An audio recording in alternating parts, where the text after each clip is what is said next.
السلام علیکم ورحمۃ اللہ وبرکاتہ۔ بسم اللہ الرحمن الرحیم۔ دوستو، نبی کریم صلی اللہ علیہ وسلم ابھی خفیہ انداز میں اسلام کی دعوت پیش کرنے کے لیے دار ارقم میں تشریف فرما ہوئے تھے کہ حضرت عبداللہ بن جحش مشرف با اسلام ہو گئے، لہذا آپ کو اسلام قبول کرنے میں سبقت حاصل ہوئی۔ جب رسول اللہ صلی اللہ علیہ وسلم نے قریش کی اعذار آسانیوں کی بنا پر اپنے جانثار صحابہ کرام رضوان اللہ علیہ مجمعین کو ہجرت کر کے مدینہ منورہ چلے جانے کی اجازت مرحمت فرمائی، تو حضرت عبداللہ بن جحش رضی اللہ تعالی عنہ مہاجرین کی فہرست میں دوسرے نمبر پر تھے، اور حضرت ابو سلمہ رضی اللہ تعالی عنہ بھی سر فہرست تھے۔ ہجرت کرنا یعنی رائے خدا میں اپنا گھر اور وطن چھوڑنا حضرت عبداللہ بن جحش رضی اللہ تعالی عنہ کے لیے کوئی انوکھی بات نہ تھی۔ یہ اور ان کے بعض قریبی رشتہ دار اس سے پہلے حبشہ کی طرف ہجرت کر چکے تھے، لیکن اس دفعہ ہجرت کا پروگرام پہلے کی نسبت وسیع پیمانے پر تھا، اس لیے کہ تمام اہل خانہ، عزیز رشتہ دار، مرد و زن، بوڑھے جوان اور بچے سب ہی اس ہجرت میں آپ کے ہمراہ تھے، کیونکہ یہ پورا گھرانہ ہی مسلمان ہو چکا تھا۔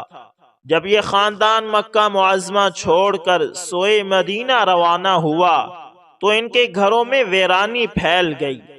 ایسے معلوم ہو رہا تھا جیسا کہ ان کے گھروں میں کبھی کوئی شخص آباد ہی نہ ہوا ہو، اور ایسا ہو کا عالم تھا جیسا کہ ان گھروں میں کسی نے کبھی کوئی رات ہی بسر نہ کی ہو۔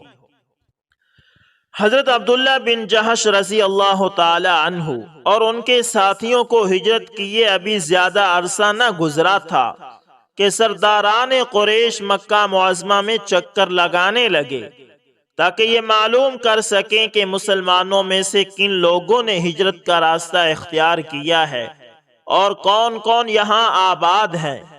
یہ معائنہ کرنے والوں میں ابو جہل اور عتبہ بن ربیعہ بھی تھے۔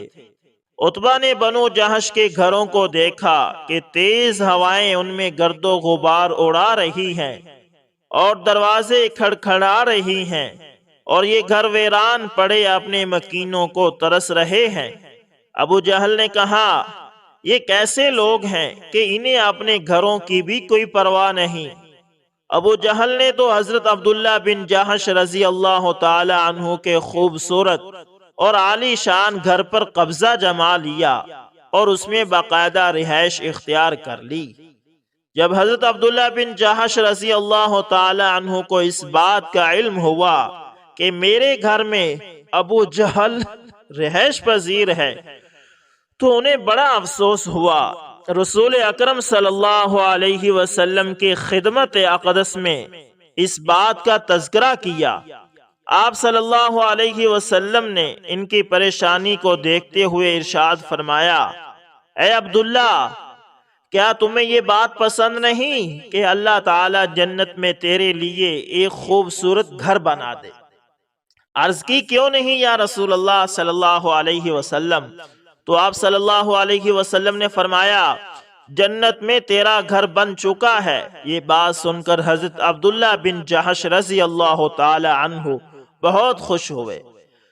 حضرت عبداللہ بن جحش رضی اللہ تعالی عنہ کو یکے بعد دیگرے 2 ہجرتوں کے بعد ابھی مدینہ میں قرار ملا ہی تھا، اور قریش کے ہاتھوں بے پناہ اذیت اٹھانے کے بعد انصار کی معاونت و ہمدردی میں ابھی تھوڑی سی راحت محسوس ہوئی تھی کہ انہیں اچانک اپنی زندگی کے کٹھن امتحان اور تلخ تجربے سے گزرنا پڑا۔ اس تلخ داستان کو ذرا غور سے سنیے گا۔ پہلی مرتبہ رسول اکرم صلی اللہ علیہ وسلم نے جن 8 صحابہ کرام رضوان اللہ علیہ مجمعین پر مشتمل ایک قافلے کو فوجی مہم پر روانگی کے لیے تیار کیا، اس میں حضرت عبداللہ بن جحش رضی اللہ تعالی عنہ اور سعد بن ابی وقاص رضی اللہ تعالی عنہ بھی تھے۔ آپ صلی اللہ علیہ وسلم نے مجاہدین کے اس قافلے کو ارشاد فرمایا، آج میں تمہارا امیر ایک ایسے شخص کو مقرر کرتا ہوں جو تم میں سب سے زیادہ بھوک پیاس کو برداشت کرنے والا ہے۔ پھر پرچم حضرت عبداللہ بن جہش رضی اللہ تعالی عنہ کے ہاتھ میں تھما دیا۔ یہ تاریخ اسلام کی وہ پہلی شخصیت ہیں جنہیں سب سے پہلے اہل اسلام کے ایک فوجی دستے کا امیر مقرر کیا گیا۔ رسول اللہ صلی اللہ علیہ وسلم نے حضرت عبداللہ بن جہش رضی اللہ تعالی عنہ کو اس سفر کے لیے ہدایات دی اور ایک خط دے کر انہیں مہم پر روانہ کر دیا اور ارشاد فرمایا کہ وہ 2 دن کا سفر طے کرنے کے بعد اس خط کو کھولیں۔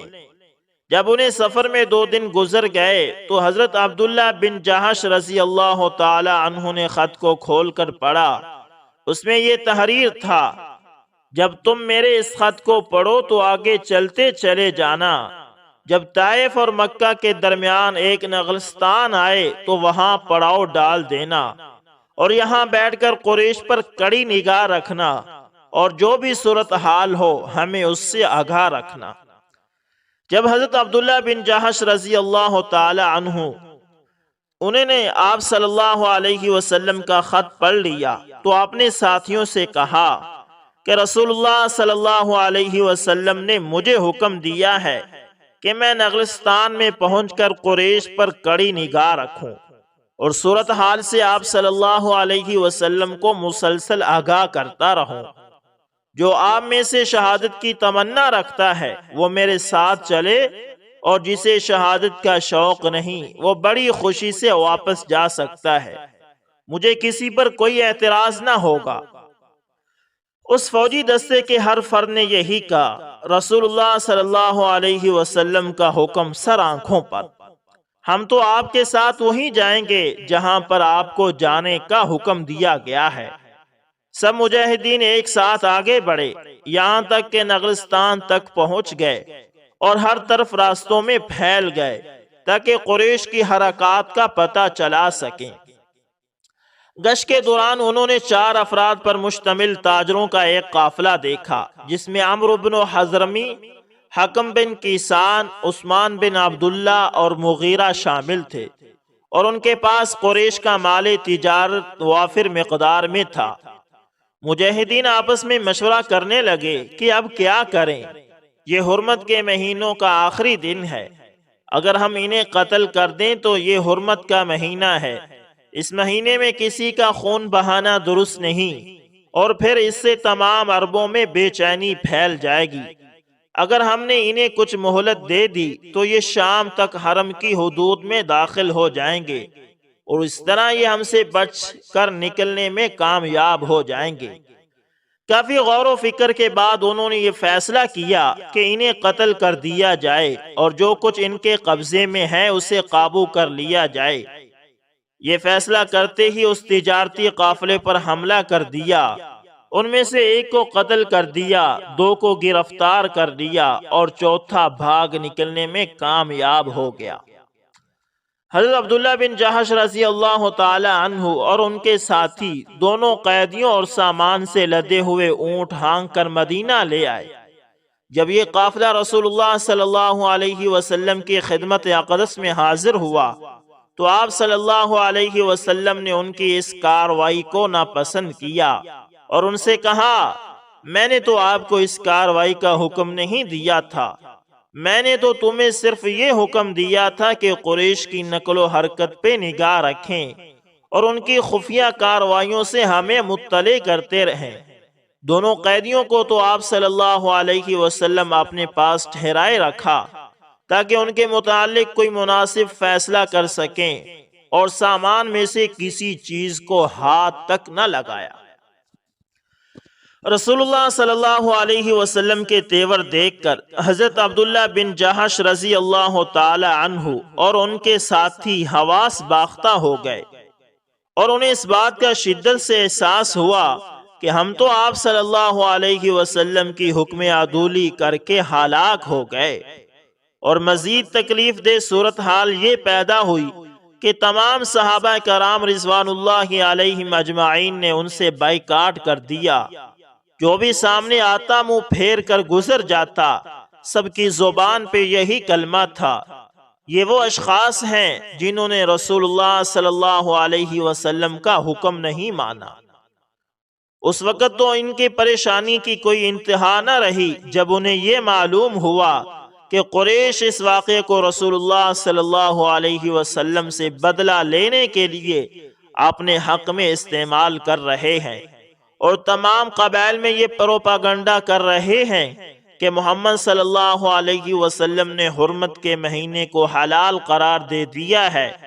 اس میں انہوں نے ناحق خون بہایا، مال چھینا، بے گناہوں کو گرفتار کیا۔ حضرت عبداللہ بن جہش رضی اللہ تعالی عنہ اور ان کے ساتھی بے پناہ غم میں مبتلا ہو گئے، اور انہیں شدت سے اس بات کا احساس ہوا کہ ہم یہ اقدام کر کے بہت بڑی مصیبت میں گرفتار ہو گئے ہیں۔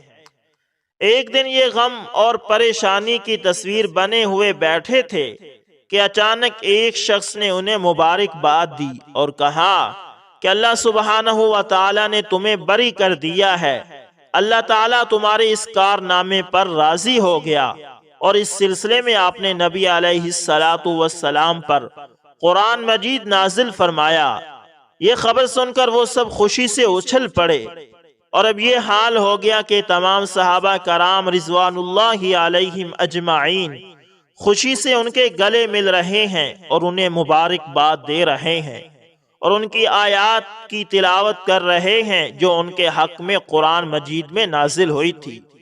ان کی بریت کے سلسلے میں قرآن مجید میں یہ آیات نازل ہوئی تھی: يَسْأَلُونَكَ عَنِ الشَّهْرِ الْحَرَامِ قِتَالٍ فِيهِ قُلْ قِتَالٌ فِيهِ كَبِيرٌ وَصَدٌّ عَنْ سَبِيلِ اللَّهِ وَكُفْرٌ بِهِ وَالْمَسْجِدِ الْحَرَامِ وَإِخْرَاجُ أَهْلِهِ مِنْهُ أَكْبَرُ عِنْدَ اللَّهِ وَالْفِتْنَةُ أَكْبَرُ مِنَ الْقَتْلِ۔ ترجمہ: آپ سے لوگ پوچھتے ہیں کہ ماہ حرام میں لڑنا کیسا ہے؟ کہو اس میں لڑنا بہت برا ہے، لیکن رائے خدا سے لوگوں کو روکنا اور اللہ سے کفر کرنا، اور مسجد حرام کا راستہ خدا پرستوں پر بند کرنا، اور حرم کے رہنے والوں کو وہاں سے نکالنا اللہ کے نزدیک اس سے بھی برا اور فتنہ خون ریزی سے شدید تر ہے۔ جب یہ آیات کریمہ نازل ہوئی تو رسول اکرم صلی اللہ علیہ وسلم بہت زیادہ خوش ہوئے۔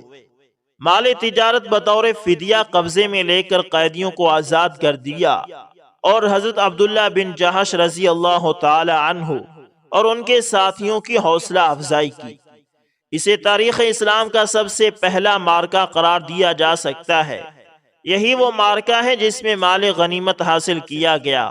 اسی میں مسلمانوں کے ہاتھوں پہلا مشرک قتل ہوا، اور اس میں سب سے پہلے 2 دشمن گرفتار ہوئے۔ اسلامی تاریخ میں یہ پہلا پرچم ہے جسے رسول اللہ صلی اللہ علیہ وسلم نے اپنے ہاتھ مبارک سے تیار کر کے امیر قافلہ کے ہاتھ میں دیا، اور حضرت عبداللہ بن جہش رضی اللہ تعالی عنہ وہ عظیم شخصیت ہیں جنہیں پہلی مرتبہ امیر المؤمنین کے لقب سے پکارا گیا۔ حضرت عبداللہ بن جہش رضی اللہ تعالی عنہ نے میدان بدر میں بھی کارہائے نمایاں سر انجام دیے، لیکن غزوہ احد میں تو آپ نے کمال ہی کر دیا۔ حضرت سعد بن ابی وقاص رضی اللہ تعالی عنہ ایک ناقابل فراموش واقعہ بیان کرتے ہیں کہ جب جنگ احد شروع ہوئی تو حضرت عبداللہ بن جہش رضی اللہ تعالی عنہ مجھے ملے اور فرمایا: کیا تم اللہ تعالیٰ سے کوئی دعا نہیں کرو گے؟ میں نے عرض کی کہ کیوں نہیں؟ ہم ایک گوشے میں الگ ہو گئے اور میں نے اللہ تعالیٰ کے حضور یہ دعا کی: پروردگار عالم، جب میں دشمن کے سامنے آؤں تو مجھے ایسے شخص سے پنجہ آزمائی کا موقع دینا جو بڑا ہی بہادر اور جنگجو ہو اور انتہائی غسیل ہو۔ میں اس سے لڑوں اور وہ مجھ سے لڑے، پھر مجھے اس پر غلبہ عطا کرنا، یہاں تک کہ میں اسے قتل کر دوں اور اس کے سارے مال پر قبضہ کر لوں۔ حضرت عبداللہ بن جہش رضی اللہ تعالی عنہ نے میری دعا پر آمین کہی۔ پھر اللہ تعالیٰ کے حضور خود یہ دعا مانگنے لگے: الہی، مجھے ایسے شخص سے مقابلے کی توفیق عطا فرما جو انتہائی غسیل، بہادر، تجربے کار اور جنگجو ہو۔ فقط تیری رضا کے لیے میں اس سے لڑوں پھر وہ مجھے قابو کرنے میں کامیاب ہو جائے اور میری ناک اور کان کاٹ ڈالے، جب میں اسی حالت میں قیامت کے دن تیرے حضور پیش ہوں تو آپ کا مجھ سے یہ سوال ہو، عبداللہ کس لیے تیری ناک اور کان کاٹے گئے؟ تو میں تیرے حضور عرض کروں، خدایا تیری رضا کی خاطر، اور آپ کی طرف سے مجھے یہ جواب ملے تو بالکل سچ کہتا ہے۔ حضرت سعد بن ابی وقاص رضی اللہ تعالی عنہ فرماتے ہیں کہ حضرت عبداللہ بن جہش رضی اللہ تعالی عنہ کی دعا میری دعا سے بہت بہتر تھی اور اللہ تعالیٰ نے اسے قبول کر لیا۔ میں نے سر شام دیکھا کہ انہیں قتل کر دیا گیا ہے اور دشمنوں نے ان کی کان اور ناک کاٹ کر ایک درخت کے ساتھ لٹکا دیے ہیں۔ اللہ سبحانہ و تعالی حضرت عبداللہ بن جہش رضی اللہ تعالی عنہ کی دعا قبول کر لی اور انہیں شہادت کا شرف عطا کیا، جیسا کہ ان کے ماموں سید الشہداء حضرت امیر حمزہ رضی اللہ تعالی عنہ کو شہادت کا اعزاز بخشا گیا۔ رسول اللہ صلی اللہ علیہ وسلم نے ماموں اور بھانجے کو ایک ہی قبر میں دفن کیا اور آپ کے پاکیزہ آنسو ان کی قبر کو سیراب کر رہے تھے اور بھینی بھینی خوشبو پھیل رہی تھی۔ تو دوستو یہ تھے حضرت عبداللہ بن جہش رضی اللہ تعالی عنہ، جن کے اسلام اور بہادری کا قصہ ابھی ہم نے آپ کے گوش گزار کیا ہے۔ تو دوستو صحابہ کے واقعات آپ کو سنانے کا ایک ہی مقصد ہے کہ ہم بھی اپنی زندگی کو صحابہ کے نقش قدم پر چل کر گزاریں۔ ہم اپنے آئیڈیل صحابہ کو، انبیاء علیہ السلام کو بنائیں اور پھر اس نہج پر زندگی گزارنے کی کوشش کریں۔ تو امید کرتا ہوں ویڈیو آپ کو اچھی لگی ہوگی، پسند آئے تو لائک شیئر کمنٹ لازمی کریں، اور اگر آپ ہمارے channel AS information T V پر نئے ہیں تو اس کو بھی لازمی سبسکرائب کریں اور ساتھ میں بیل کے نشان کو دبانا نہ بھولیے گا، تاکہ دوستو ہر نئی ویڈیو کا نوٹیفیکیشن سب سے پہلے آپ تک پہنچتا رہے۔ ملتے ہیں کسی نیکسٹ اچھی سی ویڈیو کے اندر دوستو، تب تک کے لیے اللہ حافظ۔